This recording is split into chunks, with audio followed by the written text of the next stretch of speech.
আমাদের সাথে গাবতলী থেকে যুক্ত হচ্ছেন সম্রাট হোসেন। সম্রাট, যেমনটি শুনছিলাম যে অনেকে ফিরছে আবার যাচ্ছেও এখনো অনেকে, তো গাবতলীতে কি চিত্র দেখছেন আপনি?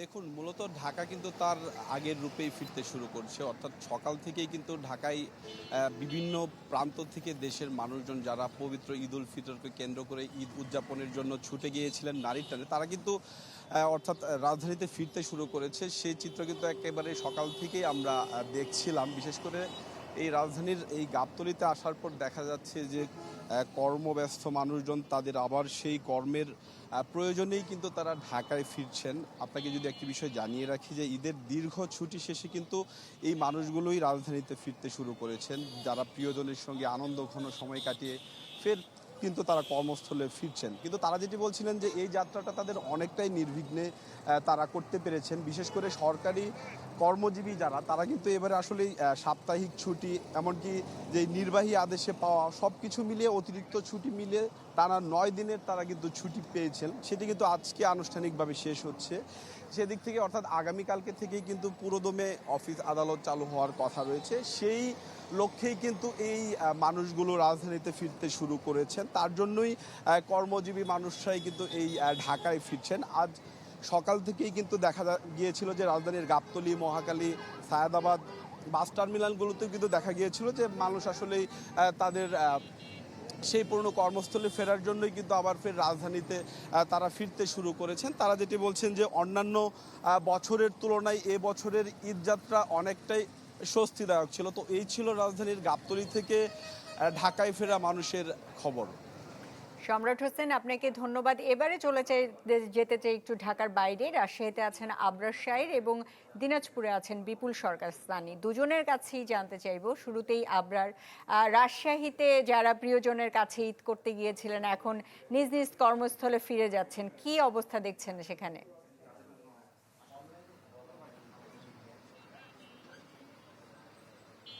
আহ, গত কয়েকদিন থেকে কিন্তু চাপটা ছিল। আজকে এই চাপটা প্রায় সীমাহীন বলা যায় সকাল থেকেই। এবং শুধু ঢাকাগামী বাস কিংবা ট্রেন নয়, এর বাইরেও অনেকেই নানাভাবে আসলে ঢাকায় যাবার চেষ্টা করছেন আজকে যেহেতু শেষ দিন ছুটির। ফলে চাপ কিন্তু রয়েছে। এখন প্রায় 4টা বেজে পেরিয়ে গেছে। এখনো আমরা দেখছি যে ঢাকাগামী যে গাড়িগুলো সেগুলো শিরোইল বাস টার্মিনাল থেকে সবই আসলে ভর্তি হয়ে যাচ্ছে এখান থেকেই। এবং যাত্রীদের চাপ ঠিক সকালবেলা সকাল 7টার সময় যতটা ছিল এখনো ঠিক ততটাই আছে, যদিও বাসগুলো রাত 12টা পর্যন্ত যাবে। তবে রেলে ট্রেনে যে যাত্রীরা তারা কিন্তু সকাল থেকে এই 4টার সময় যে পদ্মা এক্সপ্রেস ট্রেনটি চলে গেছে সেখানেও প্রচুর পরিমাণে চাপ ছিল রেলে সবচেয়ে বেশি।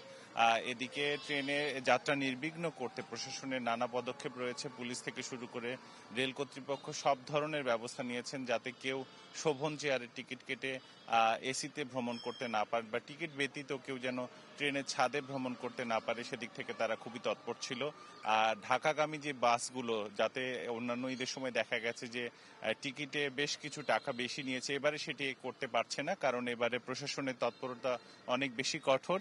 বিআরটিএ কর্তৃপক্ষ এরই মধ্যে প্রতিদিনই প্রায় নির্বাহী ম্যাজিস্ট্রেট দিয়ে এখানে অভিযান চালিয়েছে এবং প্রত্যেক দিনই কোনো না কোনো পরিবহন যে এখানে অফিস রয়েছে তাদের জরিমানা করা হয়েছে। ফলে বলা যায় যে কিছুটা স্বস্তি রয়েছে এবারে, এবং চাপ বেশি থাকলেও আসলে খুব একটা বেশি ভোগান্তি নেই।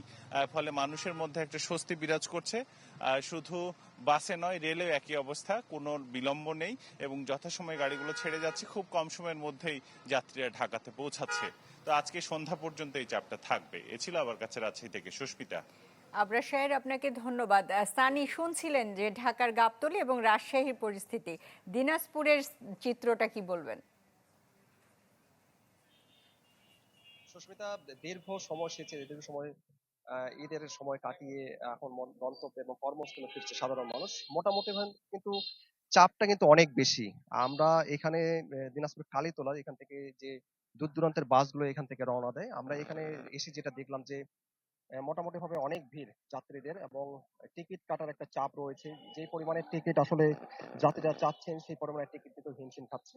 এখানে যারা এই সংশ্লিষ্ট এই কাউন্টার গুলো রয়েছেন তারা আমাদেরকে যেটা জানিয়েছেন যে প্রতিদিন দিনাজপুরের এই যে কালীতলা যে বাস কাউন্টার আছে এখান থেকে 1000 থেকে 1100 মানুষ এখান থেকে যেতে পারবে, কিন্তু চাপটা এতটাই বেশি যে প্রতিদিন 6 থেকে 7000 মানুষ এখানে প্রতিদিন টিকিট কাটতে আসছে। ফলে যে পরিমাণে মানুষজনের আসলে চাহিদা রয়েছে সেই পরিমাণে টিকিট আসলে তারাও দিতে পারছেন না। যাত্রীরা যারা রয়েছেন তারা একটি অভিযোগ করেছেন যে এই যে টিকিটের সংকট, সিটের সংকট, এই অজুহাতে দাম বাড়িয়ে দিয়েছেন এই কাউন্টার মালিকরা, এটি তারা বলছেন। এবং আমাদেরকে যাত্রীরা যেটা জানিয়েছে যে ঢাকার ভাড়া এখান থেকে যেটা ছিল 800 থেকে 900 টাকা, সেটি এখন 1200 থেকে 1300 টাকা পর্যন্ত নেওয়া হচ্ছে। এবং চট্টগ্রামের ভাড়া যেটি ছিল 1200 থেকে 1300 টাকা, সেটি 1800 থেকে 2000 টাকা পর্যন্ত নেওয়া হচ্ছে, এটি যাত্রীদের অভিযোগ। আমরা কাউন্টারের যে যারা রয়েছেন ম্যানেজার এবং সংশ্লিষ্ট তাদের সাথে আমরা কথা বলেছি, তিনি আমাদেরকে যে জানিয়েছেন যে আসলে এভাবে টিকিট যার যেহেতু অনেক বেশি চাপ, যেভাবে বাস সমিতি যেভাবে তাদের টিকিট ভাড়া বাড়িয়েছে ঠিক সেভাবেই তারা নিচ্ছেন। আরেকটি বিষয় আপনাকে জানাই যে শুধুমাত্র যে এই যে বাসের যে ভাড়া কিংবা বাসের যে যাত্রীদের চাপ সেটি কিন্তু নয়, একই সাথে ট্রেন, প্লেন সবগুলোতে কিন্তু আসলে মোটামুটি ভাবে চাপ বেড়েছে এবং সবগুলোতে যে পরিমাণে টিকিট আসলে মানুষজন চাচ্ছে সেই পরিমাণে যেতে পারছে না এবং যাত্রীদের মোটামুটি ভালো একটি চাপ রয়েছে। সুস্মিতা। বিপুল সরকার সানি, আপনাকে ধন্যবাদ। ঢাকা এবং ঢাকার বাইরে থেকে আমাদের সহকর্মীরা জানাচ্ছিলেন ঈদে ঘরে ফেরা মানুষের কথা। বিশ্বমানের থার্মিক্স রড, সালাম স্টিল থার্মিক্স, দেশের একমাত্র থার্মিক্স রড।